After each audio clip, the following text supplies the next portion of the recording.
sometimes it helps me to record my story.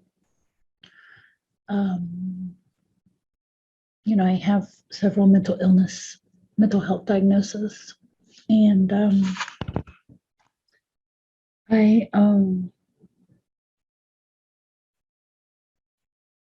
coming through kind of severe episodes.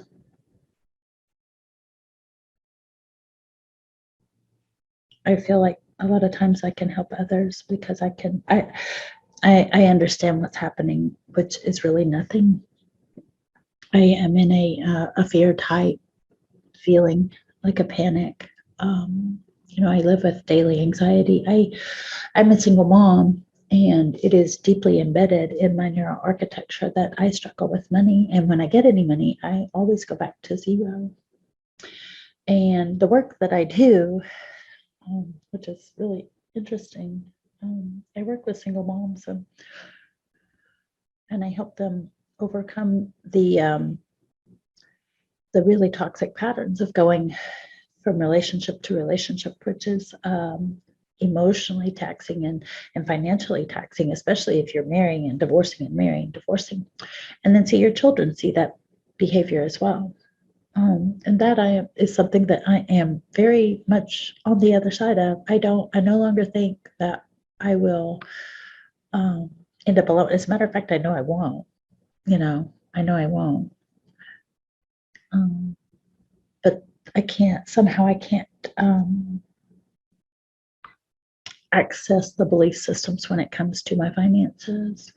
But I don't stop trying to. I continue to work my method that I teach other women in the place of finances. But I always go back to zero. It's weird. Sorry, tears this morning. But I thought it might be an interesting thing to share,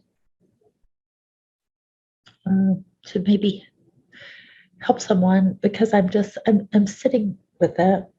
And I have resources. I do. I'm a white woman of privilege. I don't know how else to say it, but it doesn't take away that deeply embedded fear of I have a child sleeping downstairs, and I want to mirror healthy things to him. I want to mirror stability, and that his parent is reliable. So I continue to work and continue to do this work, continue to put it out there. And I have, and I'm also, I'm a big advocate for women searching for partners that provide that stability. I think I don't have any shame about that. I do. Once I had a partner for 3 years, and I understood that he was never going to bridge that gap from us just being like just a boyfriend girlfriend couple, and I need the total stability of a husband and a partner and help. And I bring so much more to the table. Money's just not one of those things that I bring at this point. And I think there's a lot of women like that, and I think they are fearful of saying that, or shameful of saying that. I'm not shameful of saying that. I do have shame for not ever having created a strong financial, comfortable life. I have shame for that, but I don't have shame for putting myself out there as I'm. No, I part of what I bring to a relationship is so much love, so much nurturing, so much care, like a fierce and uncompromising alliance. The guy that I'm seeing right now said that. He said that's what women bring to relationships, and I just thought that was lovely, and that is what I bring. But you have to bring the finances at this point, and you have to be okay with that. And if you're not, that's great. I'm just not the person for you. So I help people in this situation. If that is their situation, then say it, and I help other single moms, just say, here's what I bring, and I don't have any shame of what I don't bring, because I do bring so much. I just haven't figured out in my life how to translate that into any sort, not at all wealth, not at all wealth. Um, Total transparency. I'm a complete overspender. I'm a complete overspender. I'm fearful that I'll never have any of great experiences again. So if when I do get any amount of money, I do spend it quite quickly. And I don't know how not to do that. I my I can't. I don't access that either. And so I'm in a situation right now where I'm trying to reprogram that. Uh, so um, I'm, you know,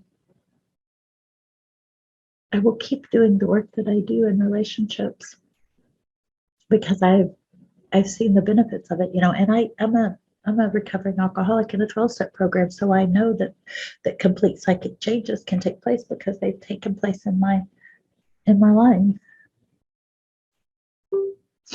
So I've often wanted to be consistent on YouTube, so I thought this was a great place to start.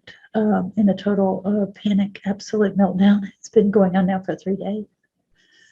And I just keep breathing through it and working and creating content for the women that I serve. And I figure that people, I used to get in this place with relationships, but I don't now. That doesn't, I don't feel like this diminishes my desirability or lovability at all. As a matter of fact, I think it actually strengthens it. So I share this, maybe this is a good place to start sharing daily on YouTube about how I am moving through this and then how the next cycle comes in. I've got, I watch my brain work and I want to access the deeper recesses of it. And I have in so many ways. I've changed the way my energy flows into my brain. I used to drink and I used to smoke and I used to use drugs and I don't, and I haven't in over 11 years. And that's, through, God and the 12 steps and yoga and then neuroplasticity exercises and continue to seek a spiritual life with all my heart and asking for help, places I struggle, I just do. So maybe if you ever find this video, it will help you. And then you will reach out and consume my programs and be part of this personal growth into healthy relationships and healthy alliances and healthy partnerships, so that cycle stops in your life and it doesn't perpetuate into your children's life and morph into something different for them.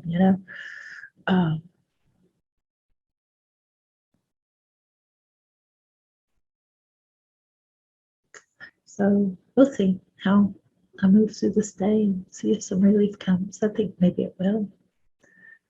I'm going to breathe and then when I feel panic, I breathe through it and I let it be there. I know nobody's breaking my door down. Nothing's actually happening. And I've kind of grown out of the self-centeredness of making it somebody else's problem. But I do ask for help when I need it, and that's okay. So anyway, I love you.